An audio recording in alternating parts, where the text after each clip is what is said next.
Alright, so I have made a second video for you. I chopped it into two parts because trying to upload is just a little bit easier. So this time we're going to look down here on 12. We are on NF2, day 2. And remember, we are working to make sure we can estimate the answer to a fraction multiplication problem. So I'm looking down here at number 12. I have 7 times 3 1/3.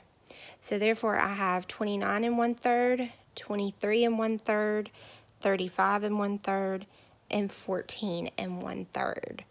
Which one do you think is going to be closest to the answer of 7 times 3 1/3? Well, the first thing you need to think about is the two whole numbers. If I multiply 7 times 3, I get 21. Is there something on there that's fairly close to 21? If you said B, you are agreeing with me. So let's check this out. So we're going to say 7 times 3 1/3. So I have 7 times 3, sorry for Tank, y'all. He's sleeping pretty good today. 1/3. Okay, so I can't start multiplying yet. It helps if you can see it, sorry. I can't start multiplying, so I have to turn it into a mixed number. 3 times 3 is 9 is correct, plus 1 is 10. So I have 10/3. And then I've got 7, which I'm going to make into a fraction, over 1. Ask yourself, do I have anything to cross cancel? In this case, I do not. So I have 1 times 3, which is 3. Then I have 7 times 10, which is 70. Definitely can't answer that estimate and check that it's closely, because that's not close to what anything I've seen. So I'm going to reduce that improper fraction. How many times will 3 go into 70?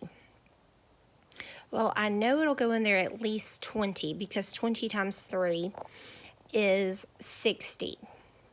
Well, 21 times 3 is 63.